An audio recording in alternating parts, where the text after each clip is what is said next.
आप सभी को लखनऊ से अनिल उपाध्याय का सादर नमस्कार। हुलिये पर मत जाना, बातों पर ध्यान लगाना। और सबसे बड़ी प्रार्थना आप सबसे मेरी ये है कि इसको शेयर जरूर कर दीजिए। इसको शेयर जरूर कर दीजिए। प्लीज इसको शेयर जरूर कर दीजिए, क्योंकि मैं बहुत लंबे लंबे लाइव खींचता नहीं हूं अनावश्यक बातों से, अनावश्यक चीजों से। काम की बातें बोली जो दिमाग में आई। फकीर आदमी। फकीर कैसा फकीर? विचारों का फकीर।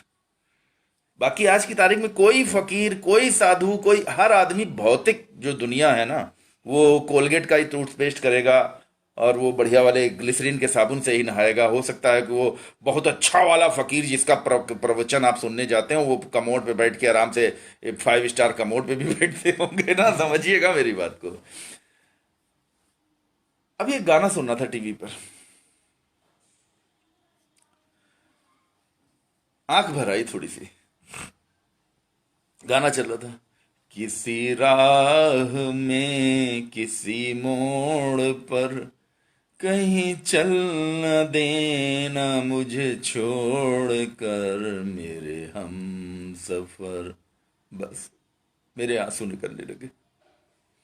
क्यों? क्योंकि जो हमारे भारत देश की जनता है ना, ये नेताओं से इसी स्टाइल में मोहब्बत करने लग जाती है।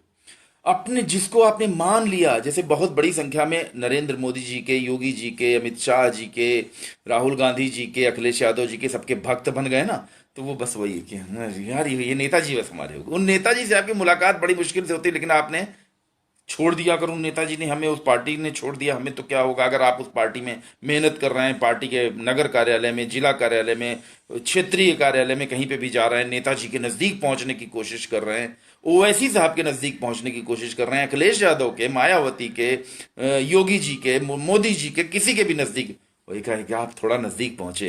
वो एक प्रधानमंत्री मोदी जी या ओवैसी जी या अखिलेश जी या कोई जी बैठे हैं, उनके नीचे एक आदमी, दो आदमी, तीन आदमी, चार आदमी, पांच आदमी हैं। पांचवें आदमी को आपने पकड़ा, पांचवें से आपने चौथे के पास पहुंच का चक्कर चलाया, तीसरे तक आप पहुंचे, फिर आप दूसरे तक पहुंच गए। हाँ, मैं बस अखिलेश यादव से या मायावती से या ओवैसी से वहां हैदराबाद में बस मिलने ही वाला हूं, बस मेरी मुलाकात हुई हुई। इतने में आपको लगा कि ये आदमी आपसे खफा हो गया। तब वही सोच के, किसी राह पर किसी मोड़ पर, ये जो मोहब्बत है ना हमारी, ये हमारे देश में जो मोहब्बत होती है, इस मोहब्बत को सलीम, अनारकली, हीर रांझा, लैला मजनू के किस्से अगर पूरी दुनिया में हुए, तो यानी मेरे देश में मोहब्बत बसती है।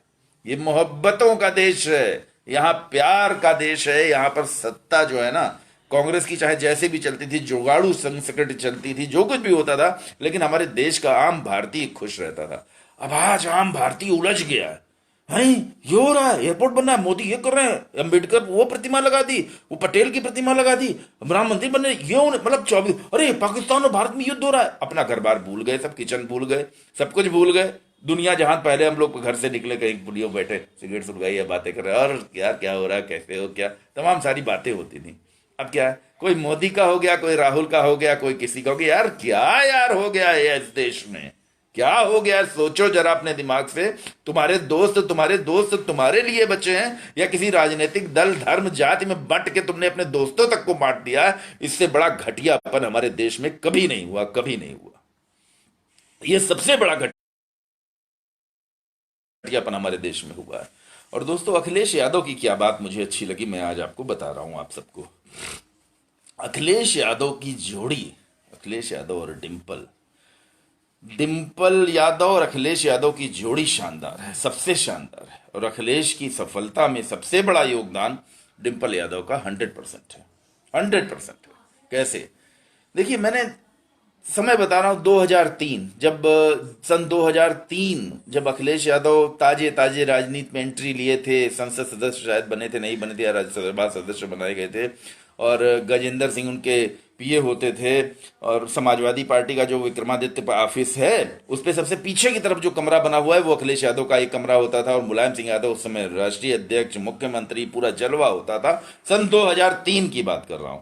और उस समय सन 2003 में ये जो स्मृति ईरानी बहुत बड़ी नेताइन बनी घूम रही हैं, वो केवल टीवी सीरियल की एक हीरोइन होती थी, नथिंग एल्स। कोई राजनीतिक दल नहीं, कोई मोदी नहीं, देयर वाज नो मोदी 2003 में राष्ट्रीय स्तर पर। और स्मृति ईरानी सास भी कभी बहू थी सीरियल में मेन भूमिका, घर घर की कहानी और सास भी कभी बहू थी, ये दो सीरियल स्टार प्लस पे सबसे ज्यादा देखने जाते थे। स्टार प्लस बंद होना उस समय 2003 में सबसे बड़ा बवाल माना जाता था। मतलब डीटीएच होता नहीं था, नेट पे कुछ भी चलता नहीं था, स्टार प्लस जो है सबसे बड़ा चैनल था। ये बड़ी गंभीर, बड़ी सच्ची, बड़ी अच्छी बात मैं आप लोगों से कह रहा हूं।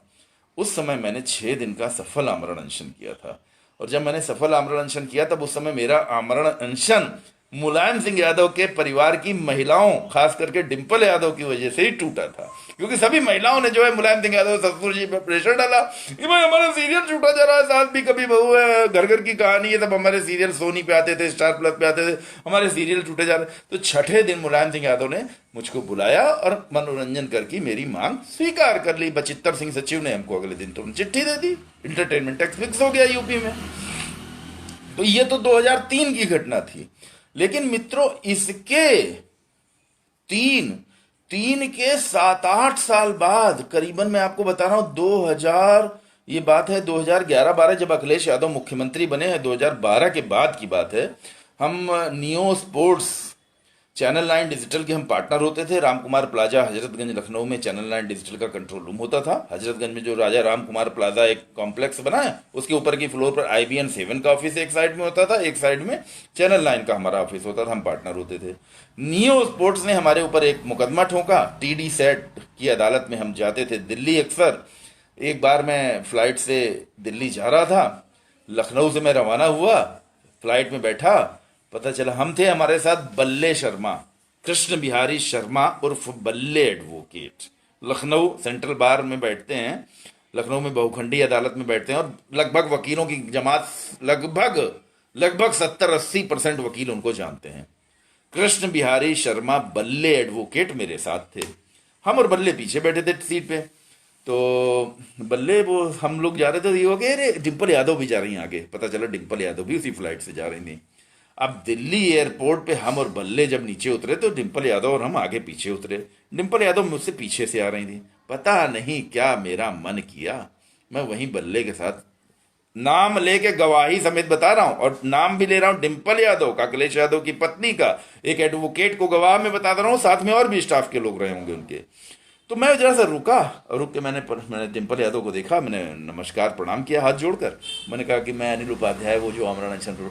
अरे अरे अरे, बड़े अच्छे तरीके, डिंपल यादव ने दोनों हाथ जोड़े, मुझे प्रणाम किया झुक के, और इतने शालीन तरीके से मुझसे 2-3 ज्यादा बातें नहीं। हमने कहा कि अब ऐसे ही दिल्ली कुछ काम से आए थे, या ऐसी फॉर्मल औपचारिक बातें। मैंने कहा ये आपके सरकार ठीक चल रही है, बहुत थोड़ी सी और फॉर्मल बातें हो गई, जैसे रास्ते में आप मिले, आप किसी से मिले।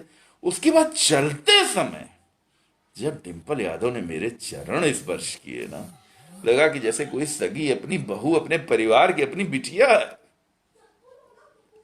मुझे इतना अच्छा लगा, इतना अच्छा लगा कि हम आपसे क्या बताएं। और ये जो संस्कार है ना, ये जो संस्कार है, ये जो परिवार है अखिलेश यादव का, असउद्दीन ओवैसी का मुझे क्या सबसे अच्छा लगता है। ओवैसी साहब भी अपने बुलेट पे अपने लड़के को आगे बैठा के अपनी फैमिली के साथ हैदराबाद की सड़कों पर घूमते मुझे नजर आए, फोटो में नजर तो आए। इतना बड़ा नेता अपनी बुलेट पे आगे अपने बेटे को बैठा करके, और डंके की चोट पे शान से, बिना किसी गनर पनर आगे पीछे जो घूम रहे होंगे उनकी उनको परवाह क्या। मतलब जिसको जान की अपनी परवाह नहीं होती है, वही तो ऐसा जो सच्चा इंसान होता है, जो अपने परिवार से, समाज से, दुनिया से प्यार करता है, वही तो ऐसा कर सकता है। तो असउद्दीन ओवैसी में मुझे, भाई मैंने हमेशा ओवैसी साहब की तारीफ की कि असउद्दीन ओवैसी एक प्रखर वक्ता, नरेंद्र मोदी की टक्कर में अगर बोलने वाला कोई व्यक्ति मुझे नजर आता है तो असउद्दीन ओवैसी। अब ओवैसी और अखिलेश यादव की एका होती कि नहीं होती। ये बीच में एक राजभर कभी कुछ बयान देते थे, जब ये सरकार में मंत्री थे तब भी बयान देते थे। तो इनका तो खैर अभी कुछ क्लियर नहीं कि आगे चल के क्या होगा। पक्का ये भागीदारी मोर्चा जो है ना, भागीदारी मोर्चा तो असउद्दीन ओवैसी जैसा नचाएंगे वैसा ही नाचेगा। अब अगर असउद्दीन ओवैसी और अखिलेश यादव एक हो गए तो बहुत बड़ी बात है। अखिलेश यादव ने अपने पिता से जो समाजवादी पार्टी की सल्तनत ली, वो भी मेरी नज़र में आज क्यों सही, क्योंकि समाजवादी पार्टी में यादव परिवार का कुनबा बहुत बड़ा है। और शिवपाल यादव ने जिस समय प्रगतिशील वाली पार्टी बना ली और जिस तरह अलग हो रहे थे, जिस तरह, तो उस समय बड़ा भाई पुत्र होने का जो होता है ना दम, वो अखिलेश यादव ने सही दिखाया, आज मुझे ऐसा लगता है। तो मित्रों, डिंपल यादव ने जो मुझे सम्मान दिया, डिंपल यादव के जो संस्कार दिखे, वहीं एक अपर्णा यादव भी हैं। अब आप मान के चलिए कि अगर अपर्णा यादव अपने ही ससुर, अपने ही परिवार के खिलाफ चुनाव लड़ रही हैं, नेतागिरी कर रही हैं, खिलाफ बयान दे रही हैं, तो परिवार से बड़ा राजनीतिक दल थोड़ी होता है। समाज बना किससे? परिवारों से बना। परिवारों में तो हर परिवार में, मैंने अभी एक पोस्ट में लिखा कि हर भारतीय परिवार के घर में हजार किस्म की उलझने होती हैं, आपस में युद्ध, लड़ाई झगड़ा, फलाना ढिमाका, ये वो सब कुछ होता है। लेकिन सत्य क्या है? सत्य तो यही, अब जैसे मेरी हुलिया पब्लिक है, मैं नहीं कह रहा हूं, आप सब कह रहे हैं कि मैं अपने आप को ठीक करूं। अब मेरे लिए कोई एक अच्छा सा माइक लगाओ, स्टूडियो हो, दो चार लोग मेरे लिए मेरा इंटरव्यू। अब मैं सोच रहा हूं कि दो चार लोगों का इंटरव्यू लेने में खुद जाऊंगा, कुछ दो चार नेताओं का, कुछ प्रमुख लोगों का, अच्छे समाज सेवियों का, उनका इंटरव्यू लेने खुद जाऊंगा। प्रोफेशनली कुछ काम करने की सोच तो रहा हूं, क्योंकि मैं सोशल मीडिया पर मैं जितना बोल रहा हूं, जितनी मेरी रीच, जितने मेरे चाहने वाले हैं, बड़े बड़े चैनल इनके लिए तरसते हैं।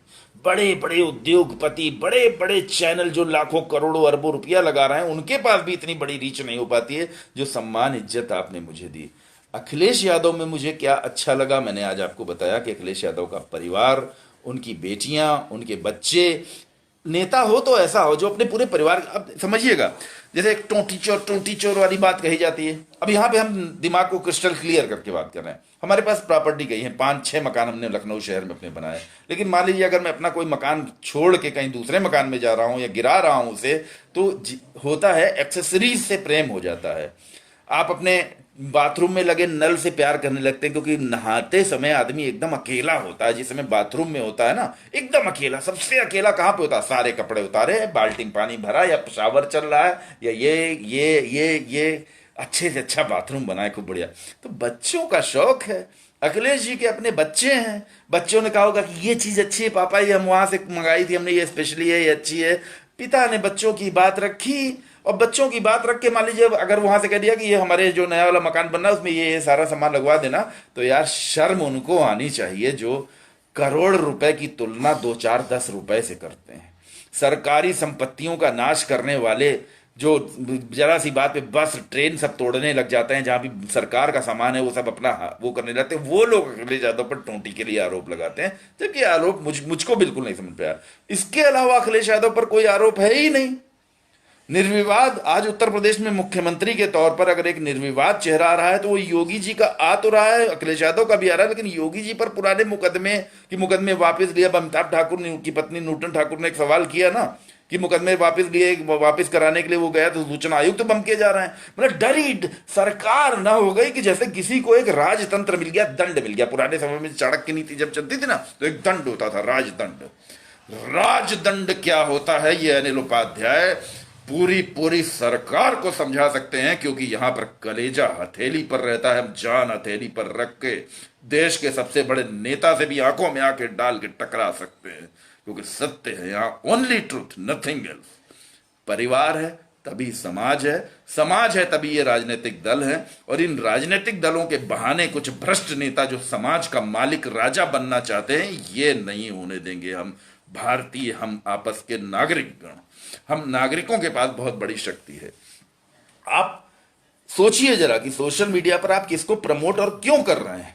क्योंकि आपने अपने आप को किसी गैंग में शामिल कर लिया है, उस गैंग के साथ जो है उसको आप प्रमोट कर रहे हैं। और जो व्यक्ति केवल सत्य बोल रहा है वो आपका बुरा भी मतलब जो बात आपको अच्छी नहीं लग रही है वो भी वो बोल सकता है ना। तो जो आदमी सिर्फ सत्य बोल रहा है वो तो किसी को भी बुरा लग सकता है ना। सत्य को प्रमोट करिए, क्योंकि हम लोग मनुष्य हैं। मनुष्य, सत्य के दम पर ही मनुष्य इंसान कहलाया है। इंसानियत जो कही जाती है ना चीज, सत्य के ही दम पर कही जा रही है। प्लीज सत्य पथ पर चलिए, सत्य की जय करिए, और सब कुछ बहुत बढ़िया होगा। ये 100% जान जाइए। बहुत बड़ा बदलाव आने जा रहा है, बहुत बड़ा बदलाव आने जा रहा है। फिर मैं दोहरा के बता रहा हूं कि जयनारायण डिग्री कॉलेज में जो सन 1988, 89, 90 मतलब सन 85 से लेकर के सन 90 तक की लखनऊ यूनिवर्सिटी की और जयनारायण की और पूरे उत्तर प्रदेश में जो छात्र संघ की राजनीति हुई थी, बस वही राजनीति इस समय उत्तर प्रदेश की होने जा रही है, और कुछ नहीं। चुनावी माहौल वैसे ही बनेगा, एक तरफ होंगे अनिल उपाध्याय, एक तरफ होंगे विश्वनाथ चतुर्वेदी। तो समझ जाइए क्या होने जा रहा है, बाकी बातें बाद में।